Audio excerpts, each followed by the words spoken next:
जय श्री कृष्ण, राधे राधे, हरे कृष्ण. सर्व गोडताईंचं माझ्या चॅनलमध्ये पुन्हा एकदा स्वागत. कशा आहात ताईंनो? आनंदी आहात की नाही? टेन्शन करायचं नाही, टेन्शन घ्यायचं नाही, काळजी करायची नाही, आनंदी राहण्याचा प्रयत्न करायचा. कारण आपण आनंदी असलो तरच आपलं आयुष्य वाढतं, बरोबर की नाही? मग आता ताईंनो, मला एक कमेंट आली होती की चांगल्या लोकांनाच त्रास का होतो. तर ताईंनो, मी एक तुम्हाला अगदी आपलं रोजचं जे उदाहरण आहे ना, छोटंसं उदाहरण, ते तुम्हाला देते, सांगण्याचा प्रयत्न करते. ते उदाहरण देऊन सांगण्याचा प्रयत्न करते. तर ताईंनो, आपल्याला जर प्यायच्या पाण्याचा माठ घ्यायचा असेल तर आपण बाजारात जातो की नाही? आणि बाजारात गेल्यावरती तिथे माठ ठेवलेले असतात, उतरंड ठेवलेली असते माठाची. त्यामधून आपण एक माठ निवडतो आणि त्या माठाला आपण वाजवून बघतो की खरंच हा माठ कच्चा आहे का पक्का आहे, हे वाजून बघतो की नाही आपण? की खरंच हा माठ असा भाजलेला आहे का पक्का भाजलेला आहे का खरंच कच्चा आहे? आपण म्हणून इकडून तिकडून आजूबाजूने त्या माठाला वाजवून बघतो. आणि आपली जेव्हा खात्री पटते की हा माठ पक्का माठ आहे, तर तोच माठ आपण विकत घेतो. तसंच देवाचं आहे. देव चांगल्या लोकांची परीक्षा का घेतो? कारण जसं आपण माठ पक्का आहे की नाही ते वाजून बघितलं की नाही आपण माठ, मग आपल्याला खात्री झाल्यावरती आपण तो पक्का माठ घेतो की नाही? तसंच देव चांगल्या लोकांची परीक्षा घेऊन त्याला खऱ्या भक्ताची पारख करायची असते, खरा भक्त निवडायचा असतो, म्हणून तो चांगल्या लोकांची परीक्षा घेतो. आता हे पृथ्वी आहे, हे मृत्यूलोक आहे ताईंनो. इथे कर्माची परीक्षा होत असते. जसं विद्यार्थी शाळेत जातो ना, म्हणजे विद्यार्थी शाळेत जातात तेव्हा जे विद्यार्थी चांगला अभ्यास करतात, ज्या विद्यार्थ्यांची चांगली प्रॅक्टिस झालेली असते, तेच विद्यार्थी चांगल्या गुणांनी पास होतात. आणि ज्यांचा अभ्यास झालेला नसतो त्या विद्यार्थ्यांच्या नशिबात अपयश येतं. मग तसंच हे जे मृत्यूलोक आहे, इथे कर्माची शाळा आहे. देवाने अशी सिस्टम बनवून ठेवलेली आहे. इथे कर्माची शाळा आहे ही सगळी. आणि आपण आहे ना, कर्माचे फळं भोगत असतो. आपल्याच कर्माचे फळं आपण भोगत असतो. पण ते भोगताना, आपल्या कर्माचे फळं भोगताना आपण कुठल्या प्रकारे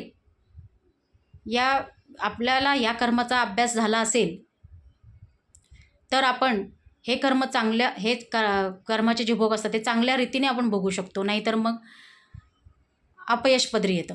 म्हणजेच कसं, मी समजून सांगते की समजा आता एक कच्चा भक्त आहे, ज्याला अध्यात्माचं ज्ञान अजून झालेलं नाही, ज्याला अजून मी कोण आहे हे कळलेलं नाही, या पृथ्वीवर का जन्माला आलो आहेत आपण हे कळलेलं नाही, कच्चा भक्त येतो.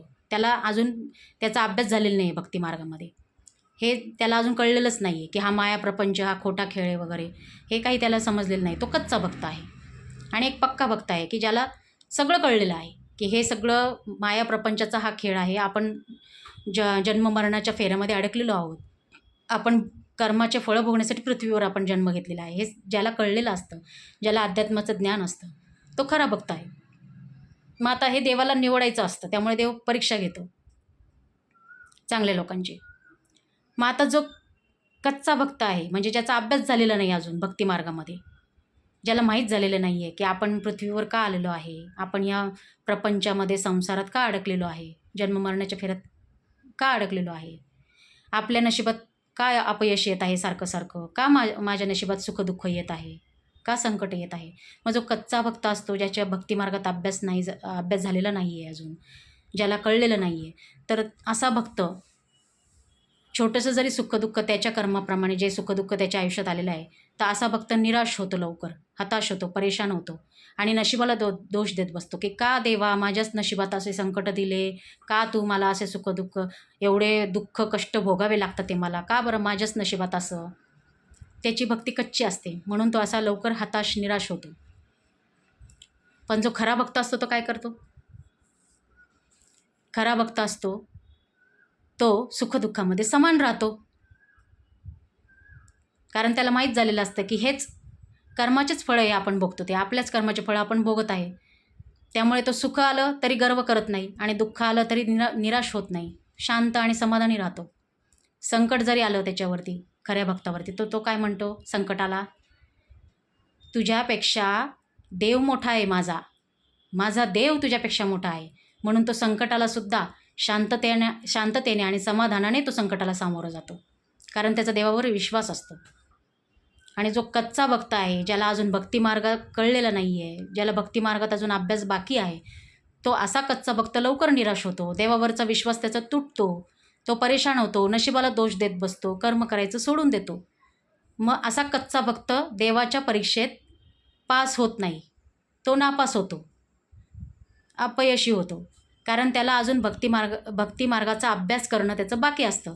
पण जो खरा भक्त असतो, ज्याला माहिती असतं सगळं की हा सगळा खेळ आहे कर्माचा, हा सगळा माया प्रपंच संसार, यामध्ये काहीही ठेवलेलं नाही आहे, आपणच आपल्या कर्माचे फळं भोगण्यासाठी पृथ्वीवर आलेलो आहोत. त्यामुळे आपल्याला सुखदुःख येत आहेत, संकट येत आहेत, हे खऱ्या भक्ताला पक्क माहिती असतं. देव खरा आहे, देवानेच सगळं हे रचलेलं आहे, त्यामुळे देव खरा आहे. देवावरचा विश्वास खऱ्या भक्ताचा तुटत नाही आणि तो आनंदाने सुखदुःखाला सामोरे जातो, सुखदुःखात समान राहतो. संकट जरी आलं तरी तो संकटाला ठामपणे म्हणतो, तुझ्यापेक्षा माझा देव मोठा आहे. संकटाला काय म्हणतो तो? तुझ्यापेक्षा माझा देव मोठा आहे. मग संकटालाही तो आनंदाने सामोरं जातो. मग असा भक्त देवाला फार आवडतो, कारण देवावर त्याचा विश्वास असतो, पूर्ण विश्वास झालेला असतो की मी जे भोगतोय हे सगळं माझ्या कर्माचेच फळं आहेत, यामध्ये कोणाचाही हस्तक्षेप नाही. त्यामुळे देवावर त्याचा विश्वास अटळ असतो आणि तो देवाच्या परीक्षेत चांगल्या गुणांनी पास होतो, आहे की नाही? म्हणजेच देवाच्या परीक्षेत तो उत्तम गुणांनी पास होतो आणि देवाच्या भक्ताच्या लिस्टमध्ये त्याच्या नावाची नोंद देव करतो. म्हणून देव चांगल्या लोकांची परीक्षा घेत असतो. त्यामुळे परीक्षा जरी संकट आले, सुखदुःख जरी आले, तरी त्यांना हसतमुखाने सामोरे जाण्याचा प्रयत्न करायचा, शांत समाधानी राहायचं. सुखदुःखात सुख येऊ दे दुःख येऊ दे, दोन्हीमध्ये समान राहायचं, शांत समाधान राहायचं, गर्व अहंकार करायचा नाही आणि देवावरचा विश्वास आपला अटळ ठेवायचा, पूर्ण विश्वास देवावर ठेवायचा. म्हणजेच आपण या परीक्षेत पास होतो. म्हणून देव चांगल्या लोकांची परीक्षा घेत असतो, कारण त्याला खऱ्या भक्ताची निवड करायची असते. त्यामुळे टेन्शन घ्यायचं नाही. आपल्या कर्माचे फळं आपण भोगत असतो, त्या सुखदुःख आपल्याला त्यानुसार येत असतात. त्यामुळे समान राहायचं सुखदुःखामध्ये, देवावर विश्वास ठेवायचा, अटळ विश्वास, कारण देव चांगल्या लोकांचीच परीक्षा घेतो. देवावर विश्वास असेल तर आपल्याला सुखदुःखात समान राहता येतं. अध्यात्माबद्दल ज्ञान आपल्याला असणं गरजेचं आहे.